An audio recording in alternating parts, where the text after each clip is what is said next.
अमित शुक्ला जी बरेली से। राधे राधे महाराज जी। राधा वल्लभ शेहरवंश महाराज जी, कोटि से प्रणाम। महाराज जी, आजकल लोग शारीरिक रोग से ज्यादा मानसिक रोगों से ग्रस्त हैं। अधिकतर लोग मानसिक तनाव, डिप्रेशन, ईर्ष्या, उसका प्रधान कारण है भ्रष्ट आचरण। खुली बात है, उसका प्रधान कारण है भ्रष्ट आचरण। अंदर ही अंदर जो भोगों का चिंतन करके गलत आचरण है।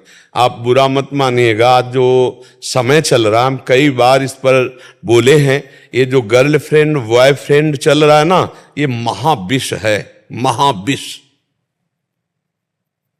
पति के समर्थ होते हुए भी दूसरे पुरुष के साथ पत्नी जा रही, पत्नी सुंदर है, व्यवस्थित स्वभाव वाली है, और पुरुष दूसरी स्त्री से प्यार कर रहा है, वो दूसरी स्त्री के पास जा रहा है। अब ये सब क्या है? ये जो भ्रष्ट आचरण चल पड़े ना, boyfriend girlfriend live in relation, ऐसा सत्यानाश विचारों का कर रही है। समाज में जो गंदगी फैल रही ना, ऊपर से बड़े स्वच्छ दिखाई दे रहे, अंदर से बिल्कुल अपवित्र है, आचरणहीन है, नहीं ना। क्या अपने पति से प्यार करके, अपनी वासनाओं को शांत करके, क्या एक परिवार बढ़िया सुदृढ़ बांधकर नहीं चला जा सकता? कितना सुंदर गृहस्थी होगी, और उनसे जो संतान होगी वो सुशिक्षित, वो धर्मवान, राष्ट्रभक्त, कैसा सुंदर परिवार खिलेगा। ये जो नारकी गति घुस गई है ना, अब उसके लिए धन चाहिए, चाहे जितना धर्म करना पड़े। तो हमारे जो, हम इसीलिए एक शब्द में बोला, आचरण भ्रष्टता सब का कारण है। सब रोगों का, सब पतन का, डिप्रेशन का, सब का कारण आचरण भ्रष्टता है। और ये अंदर से आप देख लीजिए, आप लोगों में से कितने लोग आचरण पवित्र हैं। देखो, हम सब घर के बैठे हैं, हम दोषारोपण नहीं कर रहे, हम सम्मिलित होकर कह रहे, सब सम्मिलित होकर कह रहे। और जो जितना आचरण पवित्र है, उतने उसका हृदय शांत होगा, उतने विचार परायण होगा, उतने निर्णायक, बहुत अच्छी बुद्धि होगी। और जितना भ्रष्ट होगा, उतने नास्तिकता, उत्साहहीनता, कुविचार, और सब ड्रामा, सब पाखंड है, सब नौटंकी नाटक है, इन विचारों का रूपण। क्योंकि पापवंत कर सहज स्वभाव, भजन मूर्ति भाव न काऊ, जो पे दुष्ट हृदय सोई होई, मोरे सन्मुख आओ की सोई। वो आकर भी विमुख रहेगा। आचरण संभालने की प्रभु जरूरत है। बहुत भ्रष्टाचार बढ़ रहा, अंदर ही अंदर खोखला किए दे रहा है हमारे नए बच्चों को, हमारी समाज को। अब हम कैसे बताएं? हम कई बार कह चुके हैं कि जिसको आज इस होटल का भोजन, आज इस होटल का भोजन, आज इस होटल का भोजन, वो कभी एक रसोई में घर की बनी हुई बराबर नहीं रह सकता। उसको चाट लग गई है कई होटलों के भोजनों की। ऐसे ही आज ये बॉयफ्रेंड ब्रेकअप, कल वो बॉयफ्रेंड ब्रेकअप, कल वो गर्लफ्रेंड ब्रेकअप, कल वो। तो ये क्या पति पत्नी आजीवन निर्वाह कर पाएंगे बच्चे? क्या इनका जीवन एक सीमा में बंध पाएगा? और सीमा में नहीं बंध पाएगा तो अब आप विचार करो, जब पुरुष देख रहा है कि मेरी पत्नी कार में बैठी दूसरे की और गले में लग के हंसते बात करते जा रहे, जब वो पत्नी देख रही कि मेरे सामने मेरा पति किसी और से, अब आप बताओ उस घर में क्या होगा और उनकी बुद्धियों में क्या होगा? बहुत रोष आएगा, तो हिंसा में वृत्तियां उतर जाएंगी, जेलों में जाओ, नरकों को भोगो, यही गतियां हैं। इसीलिए एक शब्द में उत्तर दे रहे, हमारी जो आज मानसिक स्तर गिर रहा है, उसका कारण है भ्रष्ट आचरण। अब उसे मानो या ना मानो, भ्रष्ट आचरण में नशा आ जाता है, भ्रष्ट आचरण में अधर्म के द्वारा धन लेना आ जाता है, भ्रष्ट आचरण में पराये पत्नी के साथ या पराये पुरुष के साथ जो सहवास करना आ जाता है, भ्रष्ट आचरण है। अगर भ्रष्ट आचरण सुधार लिए जाएं तो अभी आनंद आ जाएगा। देखो, जब पाप का हमें दंड भोगना होता है तो हमारी बुद्धि को निगेटिव किया जाता है। बुरी दशा आने के पहले बुद्धि बदली जाती है। जेका विधना दारुण दुख दीन, वही कै मति पहले हरिलील। तो बुद्धि का विपरीत होना, निगेटिव हो जाना, नकारात्मक सोचे होना, ओवर थिंकिंग इतनी बढ़ जाना, अब वो उसको डिप्रेशन में पहुंचा देती, क्योंकि पाप है। अच्छा, पाप नहीं है और भजन हो रहा है, नाम जप है, सत्संग है, आप काट सकते हो, जो आपके व्यर्थ का चिंतन है, ओवर थिंकिंग, आप उसको काट सकते हो, निगेटिव को आप पॉजिटिव में बदल सकते हो, हर बात को संभाल सकते हो। आप भजन करने वाले, सही आचरण वाले हैं तो आप पूरे परिवार को संभाल सकते हो। और नहीं तो फिर क्रोध आ जाता है, हिंसा आ जाता है, और नाना प्रकार, वो उसको जहर दे दिया, उसको मार दिया, वो उसको ऐसा कर दिया। ये सब का सब जितना कुछ हो रहा है, ये भ्रष्ट आचरण।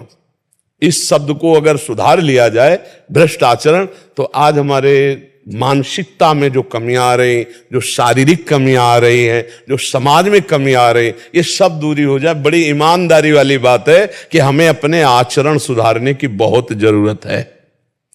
अब वो कह रहा है तुम ऐसा क्यों कर रहे हो, तो बोले मैं बालिक हूं, मैं तुम्हें पसंद नहीं करती, मैं तुम्हें तलाक देती हूं, चाहे जब ले ले, तू मुझे नहीं रोक सकता पति से। ये क्या सभ्यता है, ये क्या पवित्रता है, ये क्या है? अच्छा, जो आदमी केवल तुम्हारे शरीर पोषण के लिए तुम्हारे पति से तुम्हें बैर करवा रहा है, वो तुम्हें देख रहा है कि तुम्हारी मानसिक स्थिति क्या है, तुम उसकी नहीं हुई, तो केवल प्रयोग करेगा आपका कभी जीवन साथी नहीं बन सकता। क्योंकि वो जीवन साथी था जिसने तुम्हें पाणिक ग्रहण किया, वो जीवन साथी नहीं है जो तुम्हारा उपभोग कर रहा है। वो समय आने पर तुम्हें ऐसे ही छोड़ेगा जैसे तुमने इसको छोड़ा है। फिर तुम्हारी हालत क्या होगी, विचार करो। जैसा तुम करोगे वैसा ही पलट कर तुम्हारे पास वही कर्म आ जाएगा, पक्का समझो, वही कर्म पलट कर आ जाएगा। एक बूढ़ी माई को जो बहू जो है ना, मिट्टी के खपरे पे भोजन देती थी, तो एक दिन खपरा ऐसे गिरा तो उसका लाला 10 वर्ष का था। उसने कहा मम्मी संभाल के गिरने न पावे। बोले क्यों? बोले जब दादी बूढ़ी है ना, इसमें खाती है ना, तो जब आप बूढ़ी होगी ना तो इसमें मुझे खवाना है आपको। जो तुम दे रहे हो ना वो पलट के किसी दिमाग में जाके जम जाएगा और वही कर्म का तुम्हें हिसाब मिलेगा। इसलिए मुझे लगता है गलत आचरण, पापाचरण, अधर्माचरण, इनको छोड़ा जाए तो हम सुखी हो सकते। इसीलिए अध्यात्म है, इसीलिए हम कहते हैं नाम जप करो, सत्संग सुनो, तुम्हारा मंगल होगा। देखो, ये जो अध्यात्म है केवल आपके मंगल के लिए है, ये कोई व्यापार नहीं है, आपसे कुछ ले नहीं रहे, आपको अपने जीवन की कमाई दे रहे हैं अध्यात्म की। तो इतना तो आप बुद्धि रखते ही है कि निस्वार्थ भाव से यदि अध्यात्म की चर्चा आपको मिल रही और आप धारण कर लो तो आपका परम कल्याण हो जाएगा। पर आज का समय है कि बिना पैसा के जो चीज मिलती है उसकी कदर नहीं होती।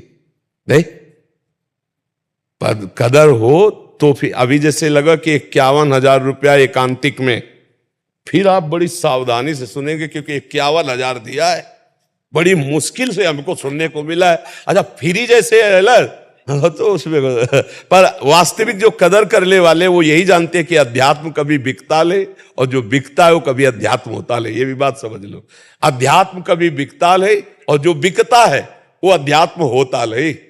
अध्यात्म कभी पैसे से नहीं बिकता, वो तो भगवत स्वरूप है। हाँ, वो तो, और इसे स्वीकार कर लो तो मंगल हो जाएगा। और आज हमारे बहुत से भाई बहन स्वीकार कर रहे हैं, बड़ा परिवर्तन हो रहा है।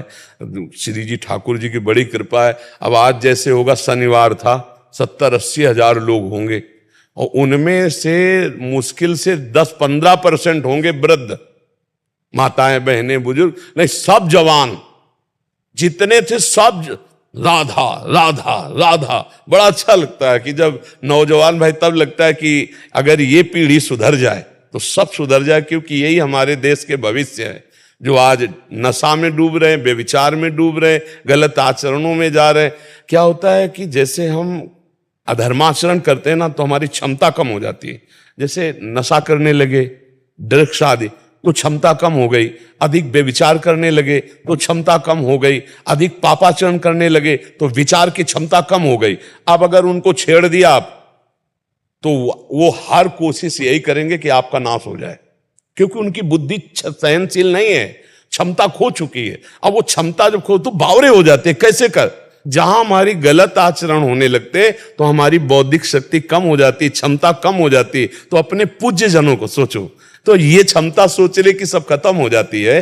तो अगर हमारी 9 पीढ़ी नौजवान धर्म से तो एक हम भगवान की बड़ी कृपा मानते हैं। जैसे एकांतिक में आप कहते हैं हमने व्यसन छोड़ दिया, हम गंदे आचरण छोड़ दिए, हम आपको धन्यवाद देने आए, तो हम हाथ जोड़ते हैं कि आपको धन्यवाद। क्योंकि आपने हमारी बात मानी, अपना जीवन परिवर्तन करके सतमार्ग में चले। सुखी रहो, आनंदित रहो, हमें धन्यवाद देने की जरूरत नहीं, हम उसी में धन्य हैं कि आप सही चलने लगे। हम खुद धन्य हो जाएंगे, हमारा जीवन धन्य हो जाएगा, हमारा बोलना धन्य हो जाएगा। संतों का जीवन किसमें धन्य है? आपका मंगल हो जाए, आप सुखी हो जाओ, आप अच्छे आचरण वाले बन जाओ।